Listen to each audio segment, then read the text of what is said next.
Welcome to an SSLC Facilitator. In the last class we have discussed about trigonometric identities. In this class, let us discuss some problems on trigonometric identities. Let us see the first problem. Express the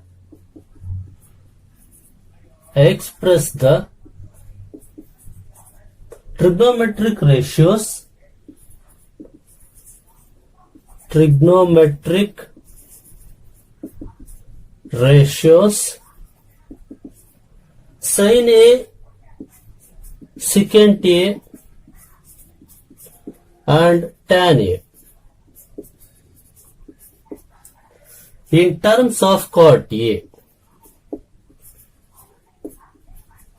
In terms of cot A, it means we have to express sin A, secant A, tan A in terms of cot A. For this, we have to remember the trigonometric identities.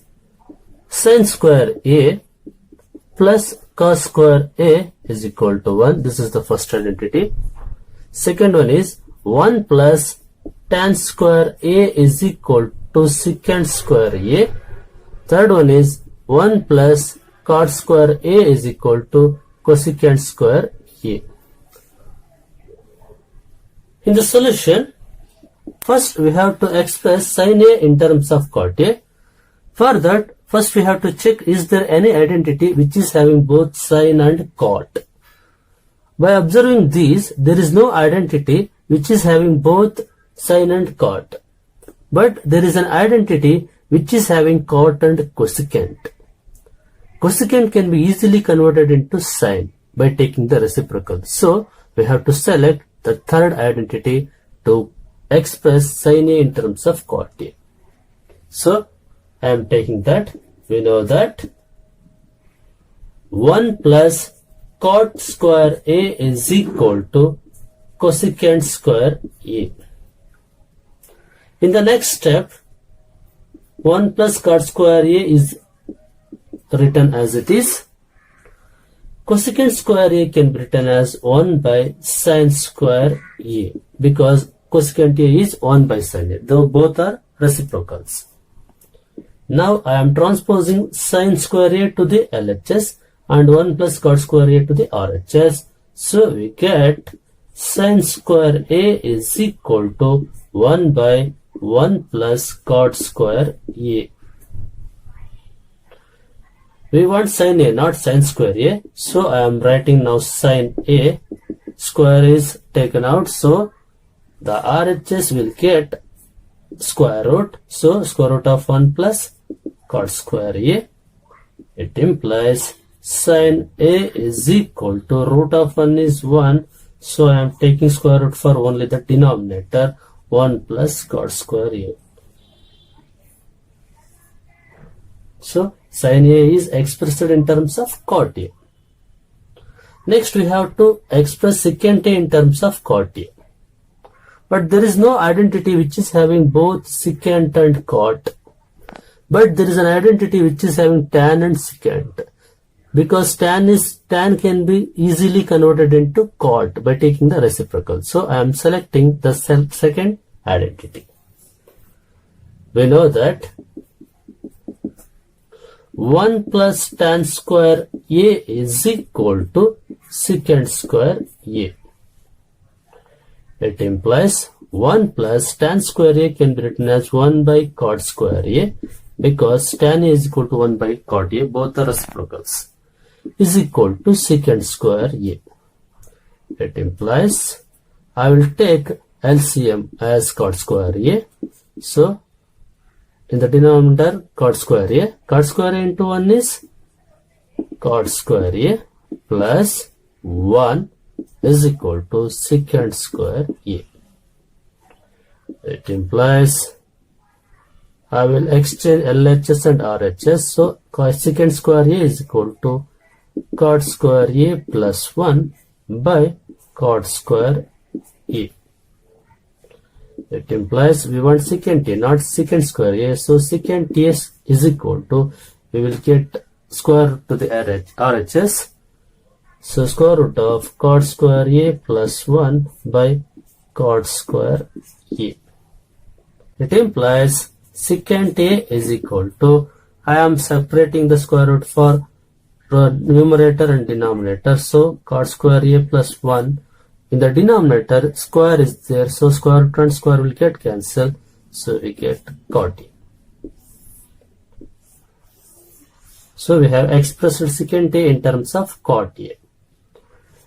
Another is tan A. We have to express tan A in terms of cot A. It is very simple because tan A is equal to 1 by cot A.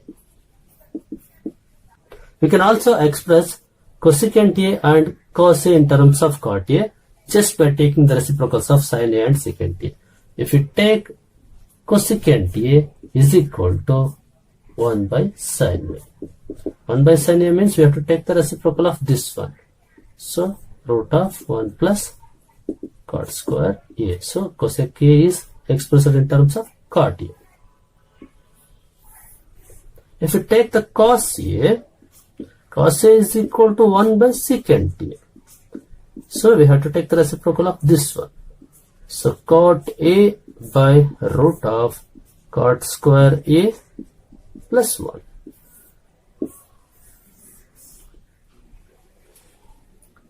See the next problem. Evaluate sin square 63 degree plus sin square 27 degree by cos square 17 degree plus cos square 73 degree. We have to evaluate this. So in the solution, take the given as it is. Given is sin square 63 degree plus sin square 27 degree by cos square 17 degree plus cos square 73 degree. See that in the numerator both are sine, but the angles are complementary. 63 degree is there, 27 degree is there. Their sum is 90 degree. So we have to convert sine into cos. So we'll convert sine into cos now. So sine square 63 degree can be written as 90 degree minus 27 degree. Plus I will write this one as it is, sine square 27 degree. In the denominator both are cos, but the angles are complementary. 17 degrees there, 73 degrees there. Their sum is 90 degrees. So I will convert either of the cos into sine. So cos square 17 degree can be written as 90 degree minus 73 degree. Plus I will write this one as it is. So cos square 73 degree is equal to sine square is there. Sine 90 minus A. We know that sine 90 degree minus A is equal to cos A. So this can be written as sine 90 minus A means cos A. So this can be written as cos square 27 degree. Because sine 90 minus A is cos A, square is there, so cos square 27 degree. Plus I will write sine square 27 degree as it is by, we know that cos 90 degree minus A is sin A. Here cos square 90 degree minus A is there, so we can easily write this as sin square 73 degree. Plus I will write cos square 73 degree as it is. See both numerator and denominator. We know that sin square A plus cos square A is equal to 1. This is the first trigonometric identity. See here both are having the same angles. So this is nothing but cos square A plus sin square A. Its value is 1 by, here also angles are same. Sin square is there, cos square is there. So sin square A plus cos square A is 1. So 1 by 1 means 1. This is the answer.